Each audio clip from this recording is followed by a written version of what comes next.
Bueno, si no hay otra pregunta, entonces vamos a hacer una oración y terminamos. Y nos veremos el viernes.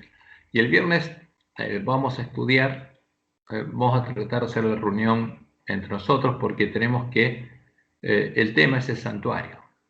Entonces vamos a tratar de ver justamente completamente el camino que hay en el santuario, porque ese es el camino angosto que lleva a la vida.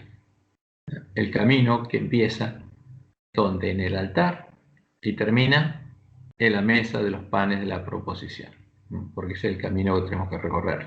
Y el que es puesto sobre la mesa de los panes de la proposición ya está sin mancha delante del trono de Dios, como los 144.000. No tiene justamente, ya no tiene levadura, está ungido en aceite y tiene el nombre de Dios escrito en la frente, porque ya es hecho parte de la esposa del Cordero, porque eso simboliza justamente a la iglesia triunfante, a las 12 tribus de la iglesia triunfante, la mujer vestida de sol.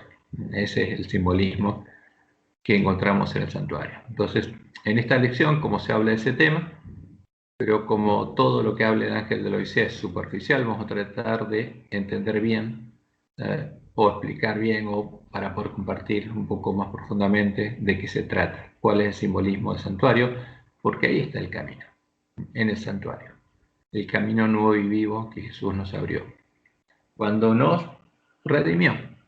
Entonces, y es importante entender la diferencia entre redención y salvación, porque Jesús no nos salvó, o sí nos salvó. ¿Qué opinan ustedes?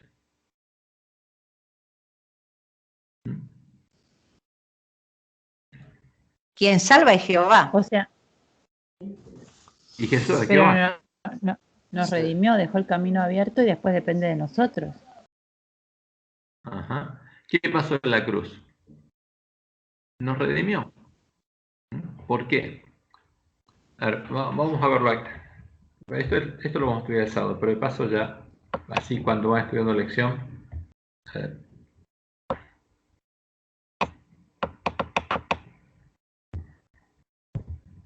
bueno, vamos a usar este diapositivo aquí.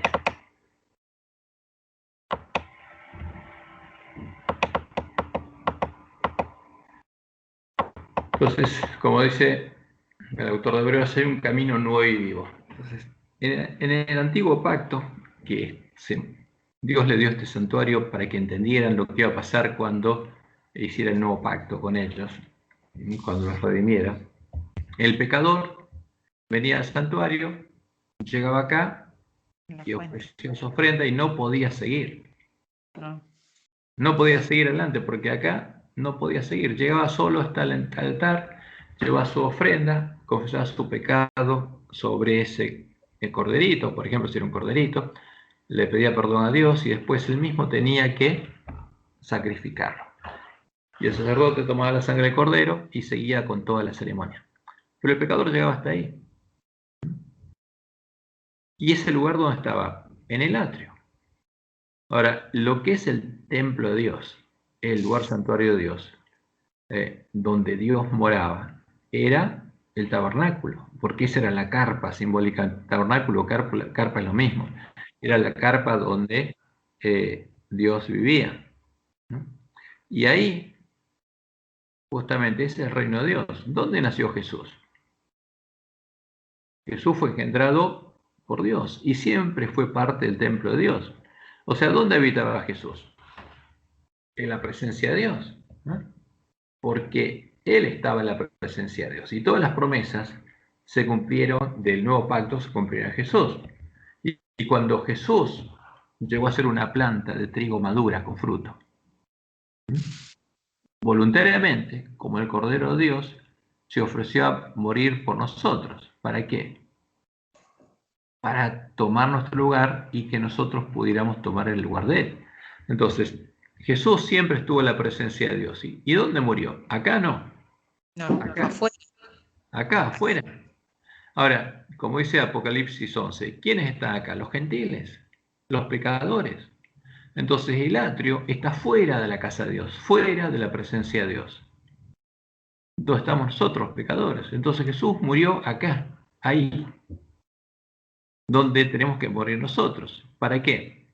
Para que nosotros podamos entrar En y el morar altar. donde Él moraba. Claro, o sea, nos dio la libertad porque se abrió el camino para que podamos entrar a la presencia de Dios. Y lo que quiere Satanás es ocultar ese camino y la puerta para que nadie pueda recorrerlo, ¿no? Entonces, cuando Jesús murió, murió acá, Pero fuera. murió fuera, en nuestro lugar. Pero Él estaba acá, tenía derecho a estar acá. Entonces, ¿qué me hizo a mí, a cada uno de nosotros?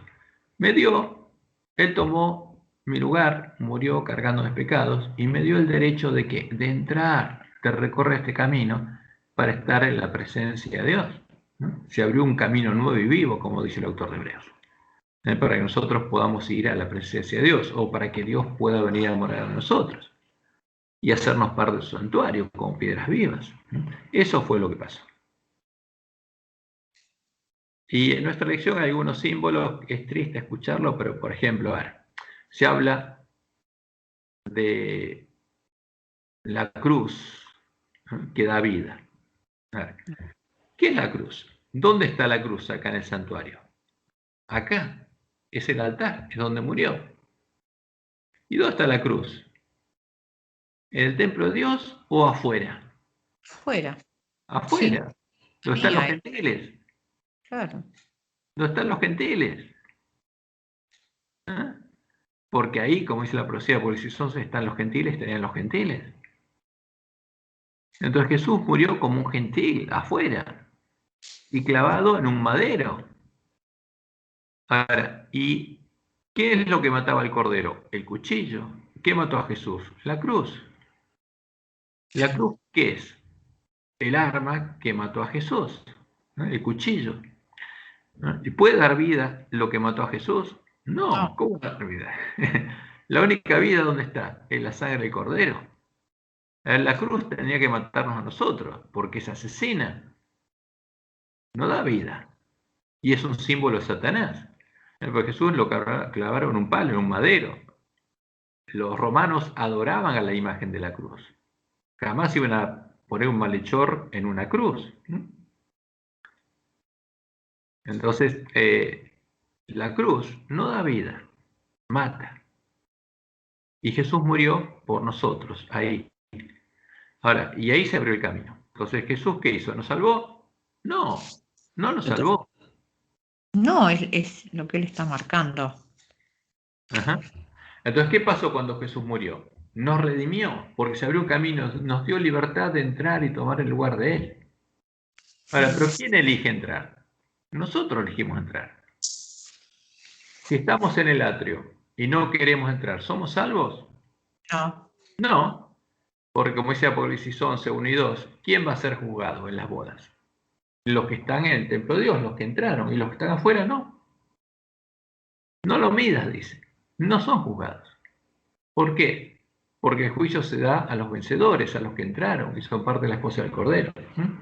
Entonces eso es importante. Acá hay un camino que tenemos que recorrer y solo el que entre a la presencia de Dios y recorre el camino y llega hasta el final va a recibir el sello de Dios y va a ser puesto aquí, en la mesa de los panes, la proposición.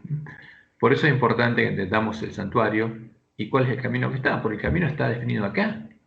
Uno tiene que creer en el Cordero de Dios, que murió y, como dice la profecía, vería el linaje. Y si yo quiero, puedo ser parte de ese linaje. Entonces tengo que creer la sangre del Cordero.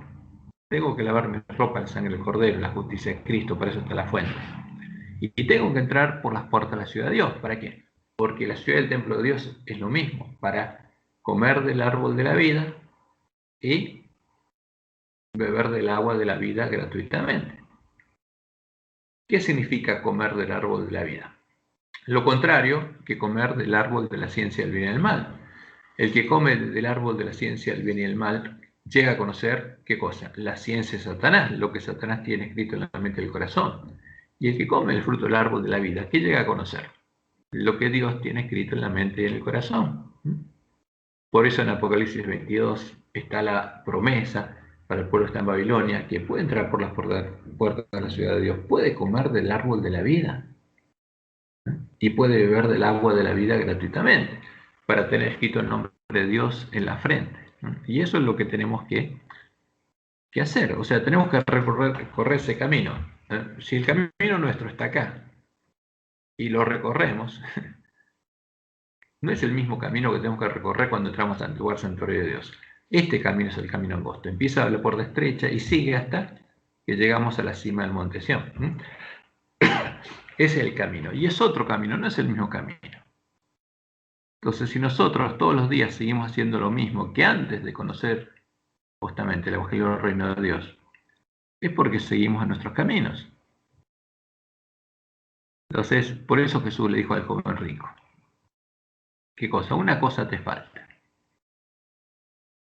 Deja todo lo que te atrae y te ata todos los días y seguime.